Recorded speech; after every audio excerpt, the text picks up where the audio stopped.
Praise the Lord. Hallelujah.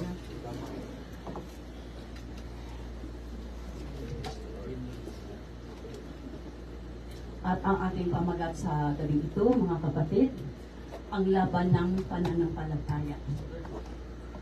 At ang key verse ay matatagpuan natin sa 1 Timothy chapter 6, verse 12. Amen. Makikipagbaka ka ng mabuting pakikipagbaka ng pananampalataya, manahan ka sa buhay na walang hanggan. Na dito'y tinawag ka at ipapahayag mo ang mabuting pagpapahayag sa harapan ng maraming saksi. Hindi po ba, mga kapatid? Amen.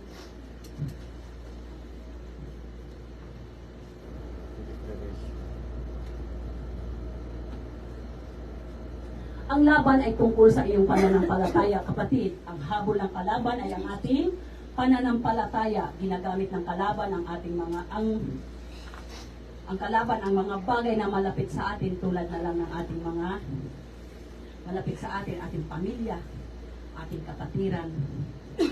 kapatiran, na minsan ginagamit na hawak nila natin ang mga trabaho, kalusugan, upang maapektuhan ang ating pananampalataya sa Diyos. So dito natin makikita, mga kapatid, na ang material na bagay ay hindi niya kailangan. Ang kailangan niya at ang hinahabol niya ay ang ating pananampalataya. Amen. Dito natin makikita, mga kapatid, ang pagkainggit ng kalaban. Yes. At hindi siya magtatagumpay dahil ang sinasamba natin ang ating Panginoong Hesus na siya nating sinasampalatayanan natin, mga kapatid. Amen po ba, mga kapatid? Amen. Praise the Lord. Ang pananampalataya ay ang ekonomiya sa langit, kapatid. Ang pera, papel ay isang simbolong halaga lamang, at ang tunay na halaga ay kung ano ang nakalagay o nakasulat na halaga dito, kapatid. At kung gaano ito kalakas o katatag ay base rin sa ekonomiya ng isang bansa.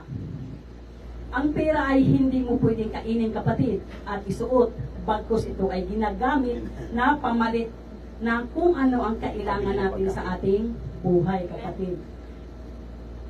Napakaraming tao na hindi humirespeto sa pananampalataya, kapatid, dahil sa hindi nila alam ang halaga at hindi nila naunawaan ang ekonomiya sa langit. Kaya nila kinukutya ang ating pananampalataya, kapatid. Kung pera ang pamalit ng mga pangangailangan dito sa mundo, ay pananampalataya namang may gawa naman ang kailangan natin sa langit, kapatid, ayon sa Hebrew chapter 11 verse 1. Ngayon, ang pananampalatayang ay siyang kapanatagan sa mga bagay na hinihintay, ang katunayan ng mga bagay na hindi nakikita, kapatid. Hindi natin kailangan ang mananampalataya, kapatid, kung hindi tayo umaasa sa isang bagay. Kaya nga, maraming mga Kristiyano ang lulubog-lilitaw sa bahay panambahan dahil sa napakaliit ng kanilang pananampalataya at hindi sila umaasa sa anumang nasa Diyos, mga kapatid. Amen po ba, mga kapatid? Kung ikaw ay may hinahangad, kapatid, hindi mo makuha ang kinakailangan mo ng pananampalataya sa Diyos. Dahil ang sabi ng Diyos, mga kapatid, hindi niya kailangan ang pera, mga kapatid. Ang kailangan ko ay ang iyong pananampalataya. Kaya, mga kapatid, hindi mahalaga kung ano ang emosyon na nararamdaman natin, mga kapatid. Ang mahalaga ay ang ating pinaniniwalaan. Hindi po ba, mga kapatid? The Lord. 1 John chapter 5 verse 4. Sapagkat ang sinumang ipinanganak ng Diyos ay dumadaig sa sanlibutan, at ito ang pagtatagumpay na dumadaig sa sanlibutan. Sa makatwid ay ang ating pananampalataya, mga kapatid. Amen po ba, mga kapatid? Ayon sa talata, mga kapatid, na pagtagumpayan na ng mga anak ng Diyos ang sanlibutan dahil sa pananampalataya. Ang kalaban, mga kapatid, ay hindi yan tumitigil, mga kapatid, pag-atake sa atin upang imbalin ang mga anak ng Diyos na nagpasakop sa Panginoong Hesus. Hindi sila tumitigil sa pag-atake ang mga kalaban upang tayo ay bumigay tayo sa ating Diyos na nag-ahon sa atin sa lusak ng kasalanan, mga kapatid.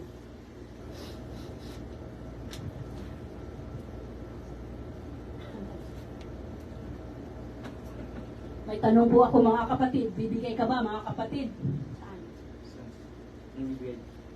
Siyempre. Sasanlibutan. Bibigay po ba tayo mga kapatid? Siyempre. Sasagot tayo hindi. Ang bilis natin mga kapatid sabihin hindi. Baka naman makalabit ka dyan, ibumigay ka na mga kapatid. Paano ka makapasok sa langit? Kung kailangan natin mga kapatid ng pananampalatayang may gawa, kailangan natin ng matatag na pananampalataya. Kaya tayo ay nandito sa gabing ito, nagkakatipon sa kanyang templo mga kapatid. Amen. Mga kapatid, ayon sa Luke chapter 22 verse 31 hanggang 32. Simon, narito, hinihingi ka ni Satanas upang ikaw ay maliglig niyang gaya ng trigo. Datapwat ikaw ay ipinamanhi ko nang huwag magkulang ang iyong pananampalataya. At ikaw ay makapagbalik ka ng muli sa papagtibayin mo ang iyong mga kapatid. Mga kapatid, ngayon alam na natin mga kapatid na pinapaalam tayo ng Panginoon upang subukan ang ating pananampalataya. Naligligin na tayo ng gaya ng trigo. Kailangan natin ng...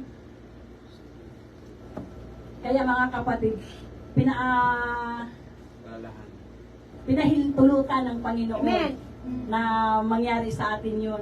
Kaya kailangan natin mga kapatid ng matatag na pananampalataya. Amen. Kaya minsan mga kapatid, nakikita natin sa ating mga kapatid na nakita natin na hindi maganda, hindi ka nais-nais mga kapatid. Una mga kapatid sa ating pamilya, iyan mga kapatid ay ginagamit niya ng kalaban upang manghina ang ating pananampalataya sa Diyos mga kapatid. Kaya nga mga kapatid, kinakailangan natin ng malakas at matatag na pananampalataya. Dagdagan natin ang ating kaisipan mga kapatid. Amen po ba mga kapatid? Ayon sa Hebrew chapter 13 verse 25 at Romans chapter 13 verse 17,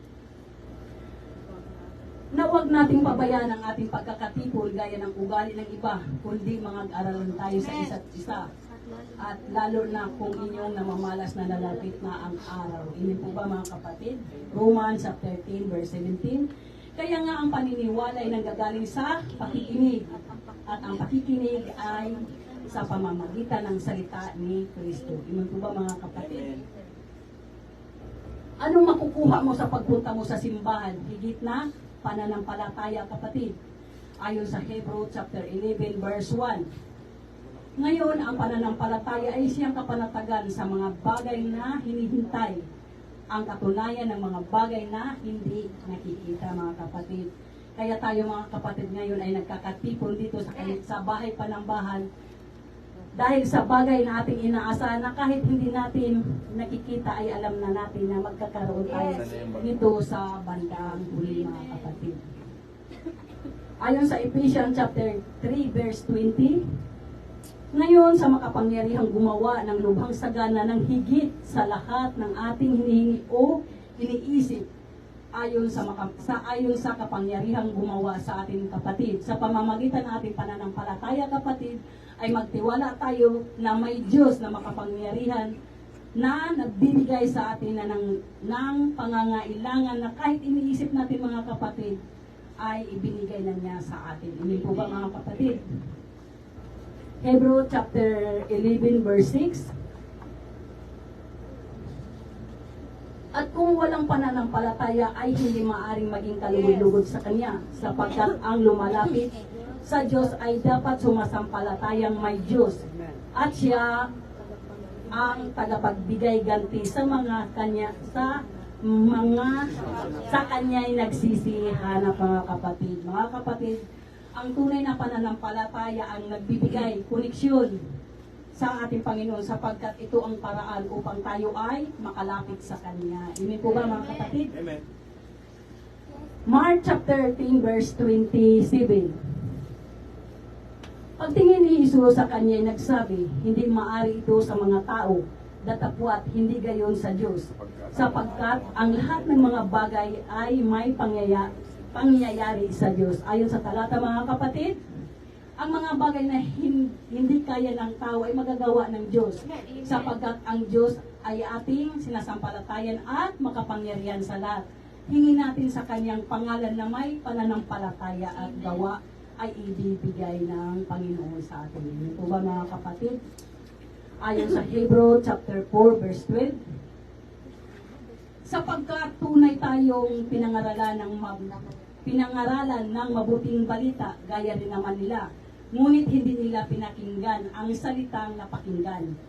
Dahil sa walang kalakip na pananampalataya ang nangarkarinig, mga kapatid. Ayon sa banal na kasulatan, mga kapatid, ang mga taong nakikinig ng salita ng Diyos ay hindi nila pinaniwalaan ang Ebanghelyo ni Kristo, ay mawala ng saysay ang kanilang pakikinig dahil hindi nila tinanggap ng may pananampalataya. Hindi po ba mga kapatid? Praise the Lord. Conclusion na tayo. God. Conclusion na tayo mga kapatid. 1 Timothy chapter 6 verse 12, makikipagbaka ka ng mabuting pakikipagbaka ng pananampalataya. Manahan ka sa buhay na walang hanggan, na dito'y tinawag ka at ipahayag mo ang mabuting pagpapahayag sa harapan ng maraming saksi. Ayon sa banal na kasulatan, mga kapatid, ipaglaban natin ang puspusan ng ating pananampalataya. Amen. At panghawakan natin ng mabuti dahil dito tayo tinawag ng ating Panginoong Hesus upang mangaral ng salita niya sa maraming saksi ang ating panghawakan at manalig tayo sa Kanya. Amen po ba mga kapatid? Kaya mga kapatid, lagi na po natin tatandaan mga kapatid na hindi na tayo dapat magpabibi pa mga kapatid. Kailangan na natin na matatag na pananampalataya. Sabihin mo, gusto mo pumunta sa langit, hindi ka naman makapunta sa langit. Kailangan natin na may gawa, pananampalataya. Kasi tulad ngayon, tandaan natin mga kapatid, ang laban natin, hindi naman tayo dito. Pag-uwi natin sa atin sa Pilipinas, yun ang tunay na laban natin mga kapatid. Kasi dito, pwede tang tawagan tayo ng pastor natin, dami ng dahilan, hindi ka pa makarating. Dito, libre na lahat. Aamu-amuin ka pa. Oo, pupunta ka, pero bandang huli, kinabukasan, nagbago na ang isip mo. Tandaan natin mga kapatid, ang ating napag-aralan na ito ay hindi ito mawawala ng kapatid. Pag nasa Pilipinas tayo mga kapatid, lahat ng pag-aralan natin mga kapatid, maano natin ito mga kapatid, ma-share natin ito sa ating kamag-anak, sa ating pamilya, at lahat yung mga kapatid. At sino ba ang mag-aani? Ang ating mga anak. Amen. Natin mga kapatid. Kaya ngayon pala mga kapatid, huwag mong sabihin na hindi ka makapunta kasi wala kang pera, wala kang pamasahe. Libre na ang sasakyan natin, may sasakyan na. Pagdating sa Pilipinas, wala, sariling sikap mo, tumayo ka. Paglabas pa lang, alam mo mga kapatid, sa labas pa lang ng bahay natin, marami ng tukso. Ikaw ngayon mga kapatid ang makakasagot kung saan mo pupunta, kung saan ang destination. Choice nila yun mga kapatid. Pero ikaw, na alam mo na ang katotohanan, dapat ipaglaban mo, kailangan mo ng matatag na pananampalataya. Kung ikaw ay makapunta sa langit. Amen po ba mga kapatid? Kaya pagdating ng ilang taon ka na ba dito sa Bahay Panambahan? Bro, 3 taon, 2 taon? Dahil ako kasi, halimbawa, ang alaga ko kasi pag 1 taon lang yan, 1 taon lang yan, ay 5 buwan, 6 na buwan, bibi pa yan sa akin. Pagdating yan ng 1 taon, makahakbang na ng 5 hakbang, hindi ko na yan inaalala yan. Matuto na siyang lumakad, matuto na siyang dumili mag-isa. Lagyan ko lang yan ng tapin. Yun na yun, kasi hindi ko na siya kailangan bibihin pa dahil may darating na uli na bagong baby. Ang baby sa akin, 2 buwan, 3 buwan, 5 buwan, baby pa yan sa akin. Pagdating ng 1 taon, matatag na yan. Kaya napagtanto ko sa sarili ko. Ako 4 na taon, ngayon ko lang napagtanto ng umuwi si Pastor. Hindi na pala uso ang pabibi. Matanda na pala ako, kaya pala totoo yung bulalo na pala ang kainin ko. Kaya minsan, may nakikita ako sa mga kapatiran ko na hindi ka nais-nais, pero hindi pala yung dapat mag-focus ka doon. Kundi ang tingnan mo, yung ginawa ni Lord sa iyo na kabutihan. Kaya nagpasalamat din ako kay Lord na kahit ako hindi ka dapat, nakatayo ako sa likuran niya, ginagamit mo ko. Salamat Lord sa mga ginawa mo sa aking kabutihan, sa aking buhay. Maalam ko hindi ka kaya dahil alam ko lang nagpapasalamat din ako kay Lord na hinango niya ako sa lusak ng kasalanan kasi hindi ko rin alam kung kaya siguro dito ako ginamit ni Lord Sino mag-akala na ako makatayo rito dahil hindi talaga ako hindi ko kakayanin. Pero alam ko si Lord na kahit ako'y nanghihina, hindi ako hinahayaan ni Lord. Nandyan si Lord sa lahat ng oras. Kaya sabi nga ng kapatid ko, Dad, hindi ka na kuanggulon ngayon. Alam mo yung kuanggulon sa amin, si Raulo. Sabi ng kapatid ko na nasa Riyadh, ewan ko lang kung nandun siya ngayon. Si Raulo ka na sa pagsishare sa pagsishare mo ng verse, sabi ganun sa akin ng kapatid ko. Ikaw ay hindi ka na kuanggulon ngayon sa atin doon sa probinsya. Ikaw ay isa ng banal. Sabi niya, pastora ka na, sabi niloloko nila ako. Kaya sabi ko, hindi, sa tulong yun ni Lord, siya ang nagagabay sa akin. Kaya pasalamat tayo mga kapatid na, magpapasalamat tayo mga kapatid na may mga libre pang nagtuturo sa likod ng pulpito. Kaya minsan pag nagpe-preaching mga kapatid, napakasakit lang tingnan na doon din sa likod, nagpe-preaching din sila, hindi sila nakikinig. Kasi hindi nila binibigyan ng halaga yun. Isa pupunta lang sila dito para lang nag-aliw-aliw sa sarili. Ngayon pa lang mga kapatid, mag-isip na tayo mga kapatid kasi hindi na tayo mga bibi. Then ang bibi, yung buwan lang tayo, umabot na tayo ng ilang taon, hindi na bibi. Kaya nakakapanghinayang, kaya tandaan natin mga kapatid ang ating pinag-aralan dito. Ito ay hindi mawawalan ng kabuluhan. Kaya pasalamat tayo sa Lord lahat ng mga blessing, mga biyaya.